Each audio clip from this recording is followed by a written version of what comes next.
Obviously, the first Diversity Cup was a great start, I have to admit the second one is not up to the mark, but our plans are there to make it even bigger next year. And it is a pleasure and honor to have Mr. Asif Iqbal here, the former captain of Pakistan and former chief of CBFS. It's great to have him here, and he was able to meet the players and talk to the youngsters and provide them some tips. As far as the Diversity Cup, it is an improvement for the tournament by having 6 teams. Sri Lanka Lions and West Indies Master joined us, and it was a thrilling, encounter, especially yesterday. So as far as cricket is concerned, we really had a great time. Now, tell me something, Shahid.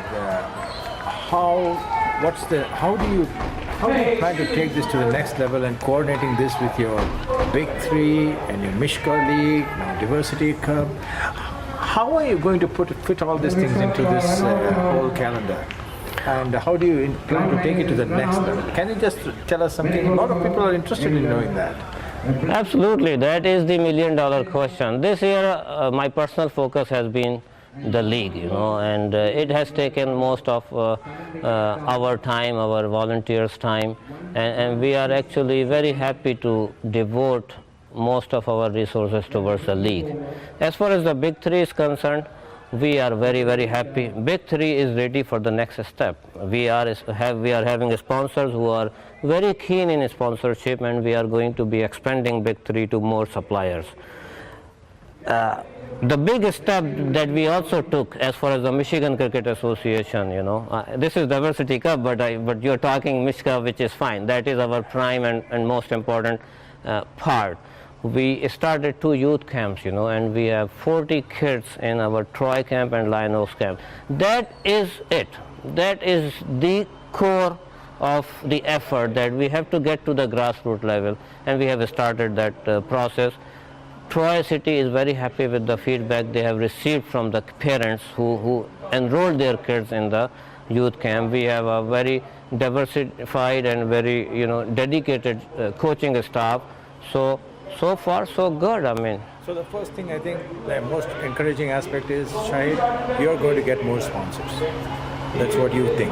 Absolutely. The second step is, now you have to popularize the sport in this region more and more, getting more and more kids involved as you started the youth camp. That's also in the right direction. Is that correct? That is absolutely correct. The third thing is that I think you have to broadcast it more into the media. Wouldn't you accept that? That's really the key. We can do a ton of things here, but if we don't get publicity in the media, we don't get noticed outside Mishka. And I'm really happy to see dreamcricket.com put our news of Diversity Cup as one of the top news in US cricket. My personal thanks to Vinu of Dream Cricket for helping us publicize cricket. And you can see, in this tournament there are players from Toronto, from Dallas, from Chicago, from Ohio. So, absolutely media attention is important, and I hope with Asif Iqbal here, we will get some more. One thing I would like to assure you, Shahid, here, you have my... Well, thank you very much for having me here. I appreciate for the invitation. Let me just confess here, I am not actually a truly a professional cricketer, but I have been always all along watched cricket throughout my life, from the early childhood I would say. And I've been closely watching all along cricket all over the world, and it is in my genes, it's in my blood, and I would like to do anything to my extent for the welfare of the cricket anywhere, wherever I am. When was the first time that you were approached to sponsor cricket in Michigan? Well, I think it was back then. There was a cricket match in Belle Isle. Nabil was the captain, and he was leading some league time. It was about 6 years back. But I have been in, that was a big sponsorship, which I did the whole sponsorship. Which year was it? It was in, I think, about 2001 or 2. 2001 or 2. It was in Belle Isle. But before that, there was a tournament. Team was going from here to Toronto or Muskegon, I guess. I'm not sure exactly. Mississauga. That's where, exactly, there were some matches. So I was sponsoring in my extent, some teams going from here, traveling, lodging, boarding, and logistics.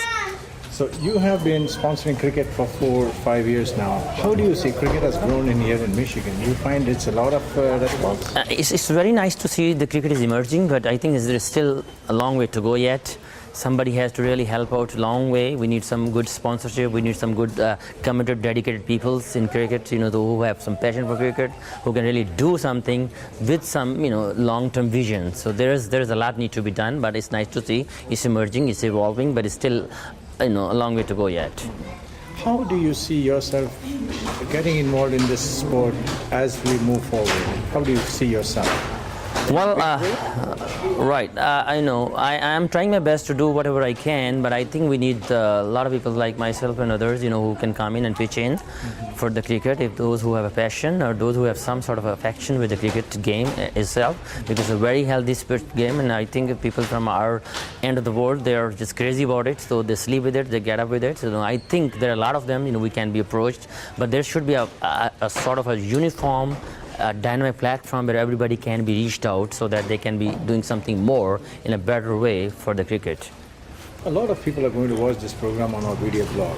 What kind of a message you have for people to come forward and sponsor cricket, not only in Michigan but the United States as well? Well, I think my message is for all of them, the people from in any capacity, every capacity they can contribute. We need audience, we need spectators, we need the sponsors, we need people who can do a lot of legwork. It's not a simple game on the field. Off the field, there is a lot needs to be done. So we need all sort of people from all walks of life. Besides sponsorship, there's all other things needs to be done. So there is a lot needed.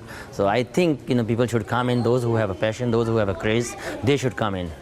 Mr. Tahir, the very fact, the way you're telling me, we can see so much of energy in your involvement, and we would really like to extend our thanks to you, and on behalf of the entire cricket fraternity in Michigan, I'd like to give you a big thank you, and we hope you'll continue to do this sponsorship for us in the future. Absolutely. I think I do have a vision. I've been talking to Mishka as well as Yusaka that I have some connections with Pakistan Cricket Board and some ex-players. They are willing to come on my invitation, and I'll try to arrange all those logistics to bring them over here. Or in future, I see if next few years or so, I can have a whole Pakistan team here. It is my plan, it's my vision, it's my dream. India or Pakistan team match should play here in Michigan. Wow. Thank you very much, Mr. Tahir. It was such a pleasure talking to you, and we hope you will be in our program many, many more times. Thank you for inviting me. It's my pleasure. Pakistan cricket, always very volatile. Why? I think it's totally unfair to talk about only Pakistan cricket being volatile. I think everything related to Pakistan is volatile, especially these days. Since we are talking about cricket, I don't think it's volatile. I think it's more of, Pakistan cricket now that we are talking about, is always linked with, I don't remember any particular event related to cricket in which Pakistan has participated where it was not mentioned that Pakistan is one team which is so unpredictable that it can beat the best on its own day, and it can lose to the worst. And I think that has happened so often. We have seen in the World Cups that Pakistan has won the World Cup, and yet at the same time Pakistan has lost to a team like Bangladesh, and most recently lost to Canada. I think people don't realize that it's a sport, and especially those Pakistani supporters in particular, that when their team loses, instead of giving credit to the opposition, to the other team that has beaten Pakistan, they always try to find, they have this conspiracy beliefs, conspiracy theories, that Pakistan lost not because the other team played well, not because the other team is better than Pakistan, but because Pakistan lost for reasons which, either it's match fixing, either it's no team spirit, or it is because they didn't want to support the captains, the captain. I mean, all these, or disunity in the team, all these allegations and accusations are from supporters who are so passionately fond of Pakistan.